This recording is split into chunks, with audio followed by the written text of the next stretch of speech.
Fala galera, tudo bem com vocês? Mais uma aula, seja bem-vindo à aula 7 do nosso módulo 2, máximo divisor comum. Vem comigo! O conceito de máximo divisor comum está muito próximo do conceito de MMC, certo? Tenho aqui os divisores de 36 e de 54 como nosso exemplo. Todos aqui já listados bonitinhos. Quem são os divisores comuns, ou seja, os divisores que são divisores dos dois ao mesmo tempo? 1, 2, 3, 6, 9, 18. Pessoal, pergunta mais difícil que eu posso fazer aqui. Dos comuns, qual é o máximo? Qual é o maior? É óbvio, não é? É o 18. O MDC, então, de 36 e 54 é o 18. É até mais fácil que o conceito de múltiplo. É o maior número que é divisor de dois ou mais números ao mesmo tempo. Nesse caso é o 18. Por que eu não estudo mínimo divisor comum? Porque sempre será o 1. Não tem sentido estudar uma coisa que a resposta é sempre a mesma, tá ok? Da mesma forma que não tem sentido o MMC de dois ou mais números serem o zero. O MMC, o mínimo múltiplo comum, ser o zero. Não faz sentido. Por que não tem máximo múltiplo comum? Não tem máximo múltiplo comum porque os múltiplos são infinitos. É por isso. Tem método prático também? Tem, e tem dois da mesma forma que no MMC. Simbora. Método da fatoração simultânea, galera. Presta atenção. A teoria original seria usar só números primos. Mas eu me diferencio de muitos professores que já ensinam isso para vocês com um certo atalho que não vai afetar em nada o modo como você aprende máximo divisor comum. Não utilize só apenas números primos. O que você vai fazer para encontrar o máximo divisor comum de dois ou mais números pelo método da fatoração simultânea? Você vai usar apenas divisores comuns. Olha só a palavra que eu estou usando, gente. Apenas divisores comuns, ou seja, números que dividam todos ao mesmo tempo. Por exemplo, vamos supor que o 6 divida o 48, mas não divida o 72. Esse você não vai usar. Você só vai usar números que dividam os dois ao mesmo tempo. Ou mais ao mesmo tempo se tiver 3 ou mais. Esse número que você vai usar como divisor, ele pode ou não ser primo. Não vai interferir no resultado final. Você vai ganhar muito fazendo por esse atalho que eu estou te ensinando. Eu coloquei duas vezes, por quê? Porque cada pessoa vai fazer de uma maneira. Por que cada pessoa vai fazer de uma maneira? Porque os números que eu sei que divide os dois ao mesmo tempo são diferentes dos números que você sabe que divide os dois ao mesmo tempo. Mas eu quero te mostrar que o resultado final será o mesmo, não vai afetar nada. Ordem não vai afetar se vocês usaram divisores diferentes. Vamos lá então. Vamos começar aqui, eu sei que o 2 divide os dois. Eu sei, tenho certeza. Isso vai dar 24, isso vai dar 36. Eu sei que os dois são divisíveis por 4. Aqui vai dar 6 e aqui vai dar 9. Eu sei que os dois são divisíveis por 3. Aqui vai dar 2 e aqui vai dar 3. O 2 e o 3 não tem mais nenhum número que divida os dois ao mesmo tempo. Acabou. Pegue esses fatores e multiplique-os. 2 vezes 4, 8. 8 vezes 3, 24. Esse é o máximo divisor comum entre o 48 e o 72. De outra maneira, então, vamos lá. Eu sei que os dois são divisíveis, sei lá, por 6. Beleza? Vai dar 8 e aqui vai dar 12. Eu sei que os dois são divisíveis por 4. Aqui vai dar 2 e aqui vai dar 3. Mesmo resultado final, 6 vezes 4, 24, feito de uma outra maneira, com outros divisores. Então, o segredo desse meu atalho para MDC apenas, não ensinei atalho para MMC. Use apenas divisores comuns, sendo esses números primos ou não. Vai dar certo do mesmo jeito. Só que, qual que é ainda mais a vantagem desse método? Se você, por acaso, pegar o 48 e dividir por 24, vai dar quanto? Vai dar 2, não vai? Olha o resultado aqui. Se você pegar 72 e dividir por 24, vai dar quanto? Vai dar 3, pode conferir. Esse método, fazendo só utilizando divisores comuns, te dá essa informação a mais que o outro método original não dá. Esse dividido por esse dá esse dividido por esse dá esse. Mas só dá certo se você usar só divisores comuns, sendo eles primos ou não. Daí a técnica da fatoração simultânea com um diferencial passado por mim através desse atalho. Método da fatoração isolada no MDC, aí sim, cada um dos dois ou mais números que você está tirando no MDC tem que ser fatorados de maneira isolada e só usando números primos, aí tudo bem. Forma fatorada, por exemplo, do 72, 2 ao cubo vezes 3 ao quadrado. Do 180, 2 ao quadrado vezes 3 ao quadrado vezes 5. Vai para o cálculo final do MDC apenas potências de mesma base e aquelas que tiverem menor expoente. Então, entre 2 ao cubo e 2 ao quadrado, que está em comum, vem o de menor expoente, 2 ao quadrado. Vezes, entre 3 ao quadrado e 3 ao quadrado, o expoente é o mesmo, então não importa, 3 ao quadrado. O 5, que é um fator que está só no 180, não vem para o cálculo de MDC. Fazendo as continhas, 3 ao quadrado, 9, 2 ao quadrado, 4, 9 vezes 4, o MDC aqui é 36. Pode até conferir aí como exercício, vendo se o MDC é 36, pelo método da fatoração simultânea com o atalho que eu ensinei. Já fica um pequeno exercício aí para você estudar. Então, pega somente as potências que têm base em comum e dessas que têm base em comum, vai para o cálculo final do MMC a de menor expoente. Potências que estão só em um dos números, fatores que estão só em um dos números, não vão para o cálculo do MDC. 5% dos casos a gente vai usar o método da fatoração isolada, mas é bom a gente saber. Números primos entre si, galera, um conceito simples, vem comigo. 2 ou mais números são ditos ou chamados primos entre si quando o máximo divisor comum entre eles é igual a 1. Por exemplo, o 8 e o 25.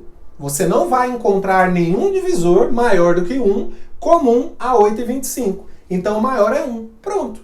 Se o máximo divisor comum entre 8 e 25 é 1, 8 e 25 são primos entre si.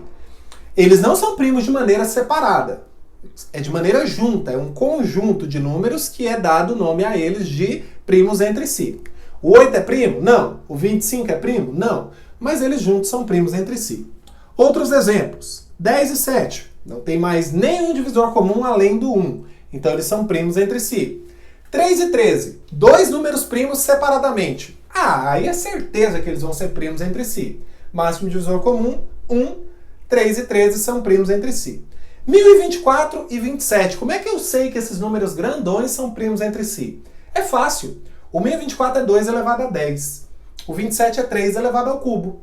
Ué, eles não têm nenhum fator em comum. Se não tem nenhum fator em comum, não vão ter nenhum divisor em comum além do 1. Então, 1024 e 27 são primos entre si. É um conceito simples, mas fique bem atento a isso que nós vamos utilizar isso daí nas nossas propriedades mais na frente, beleza?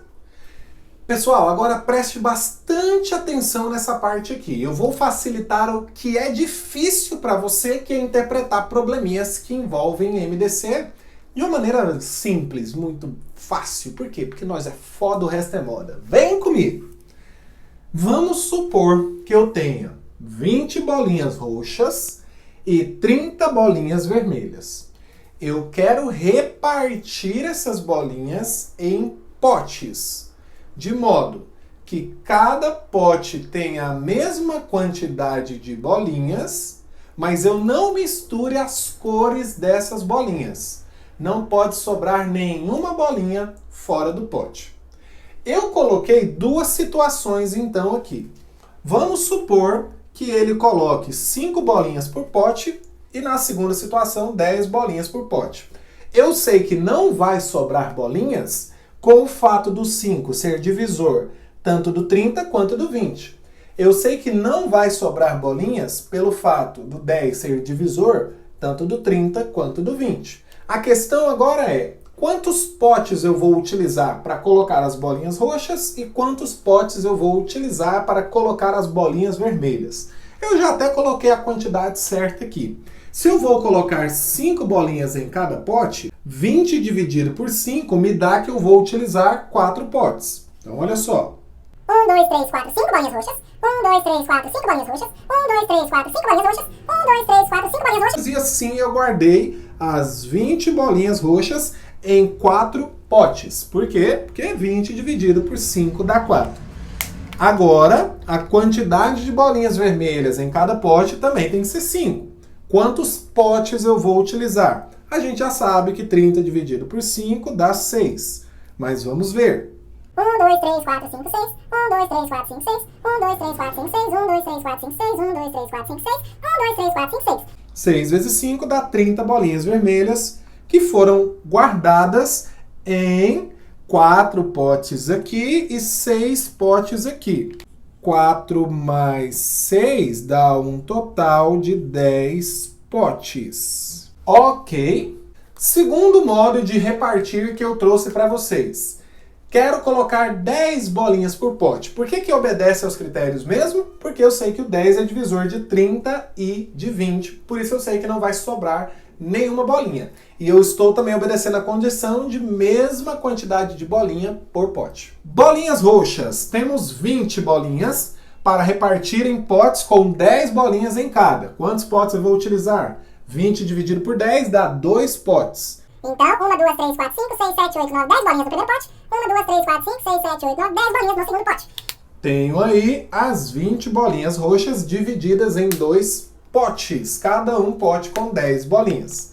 E as bolinhas vermelhas já sabemos que vai nos dar 3 potes, uma vez que 30 dividido por 10 dá 3. 1, 2, 3, 4, 5, 6, 7, 8, 9, 10. 11, 12, 13, 14, 15, 16, 17, 18, 19, 20, dá 20. 21, 22, 23, 24, 25, 26, 27, 28, 29, 30. 10, 10, 10. Temos aqui a distribuição das 30 bolinhas em 3 potes. Quantos potes nós tivemos? Nós tivemos 2 potes para guardar as bolinhas roxas, mais 3 potes para guardar as bolinhas vermelhas. E vocês provavelmente observaram algumas coisas, não é? Uma vez que eu dobrei a quantidade de bolinhas por pote, o número de potes se reduziu à metade. A gente diz que são grandezas inversamente proporcionais. Mas isso é outro detalhe, não é? Quantidade de potes aqui foi 4, aqui foi 2, aqui era 6, aqui foi 3, o total era 10, aqui foi 5. Dobrou daqui para cá se reduziu à metade. Mas não é isso que eu quero falar. O que eu quero falar é o seguinte. Desses dois divisores aqui, ó, de 5 e 10, o maior divisor comum entre o 20, se a gente fizer a conta, a gente sabe que é quem? É o 10. Esse é o MDC de 20 e 30. Sendo o máximo divisor comum de 20 e 30 igual a 10, eu quero te ensinar aqui as palavras-chave dos exercícios de máximo divisor comum. Ele vai falar o seguinte, ele sempre vai te dar 2 quantidades ou 2 tamanhos, certo? Aí ele vai falar o seguinte, eu quero pegar essas quantidades e repartir em potes que tenham a mesma quantidade ou pedaços que tenham o mesmo tamanho. Ponto. O que ele quer dizer com isso? Ele quer dizer que tem que ser uma quantidade em comum. Ainda não está se falando que tem que ser um divisor comum, mas é uma quantidade que tem que ser tirada das duas dadas de maneira igual. Por exemplo, eu poderia pegar aqui 20 bolinhas e 30 bolinhas, 6 bolinhas das 20 e 30 bolinhas e 6 bolinhas das 30. Mesmo que 6 não seja um divisor de 20, certo? Eu posso fazer grupos com 6 bolinhas, tanto das 20 roxas quanto das 30 vermelhas? Sim, eu faria 3 grupos de 6 bolinhas roxas e sobrariam 2. Eu poderia fazer 5 grupos de 6 bolinhas vermelhas, não sobraria nenhum. É isso que ele está falando, mesma quantidade, independente de sobrar ou não. Maior quantidade possível. Beleza, a quantidade que eu quero tirar dessas duas quantidades dadas, ou desses 2 tamanhos dados, tem que ser a maior quantidade possível. Por exemplo, eu poderia tirar 20 bolinhas aqui, fazer um grupo de 20, e eu poderia tirar 20 bolinhas daqui e fazer um grupo de 20. Teria 2 grupos de 20 e sobrariam 10. Aqui ainda não está falando da questão de poder sobrar ou não. Ah, mas aí ele vem aqui e joga um balde de água fria na gente. Não pode haver sobras. Se não pode haver sobras, significa então que essa repartição tem que ser uma divisão exata. Para ser divisão exata, essa quantidade que é a mesma e a maior possível tem que ser um divisor comum. Então, eu já tenho aqui os 3 principais informativos do meu enunciado de que o exercício se trata de máximo divisor comum. Mesma quantidade, uma quantidade em comum, sobrando ou não, maior quantidade possível, sobrando ou não, não pode haver sobras. Opa, divisor comum, máximo possível, maior divisor comum. Acabou, não precisa de mais informações para você saber que o exercício é de máximo divisor comum. Só que às vezes ele troca essa informação por essa. Bom, para que eu faça essa divisão, eu quero que seja quantidades iguais e não pode haver sobras, de modo que eu utilize a menor quantidade de potes possível. Ou então, a menor quantidade de pedaços possíveis. Presta atenção aqui comigo. Quando eu reparti de 5 em 5, não deu 10 potes? Quando eu repartir com 10 bolinhas por pote, não usei só 5 potes? Concorda comigo então que quanto maior é a quantidade de bolinhas por potes ou por cestas, menor é a quantidade de potes ou de cestas utilizadas. É por isso que eu mostrei esses 2 exemplos para você. Então, para se ter a menor quantidade de potes, cestas ou pedaços, significa que a quantidade que tem que ir em cada pote ou em cada cesta tem que ser a maior possível. Então, muito cuidado que às vezes ele troca essa informação por essa, tá ok? Passei tudo que poderia cair em problemas de modo geral. Não vou fazer exemplo nessa daqui porque eu quero ver você pensando nos exercícios da lista que está aí para você baixar. Espero que você tenha entendido, foi muito profunda, muito detalhada essa aula. Qualquer dúvida, manda lá no grupo. Muito obrigado por assistir essa aula e eu te espero na nossa próxima.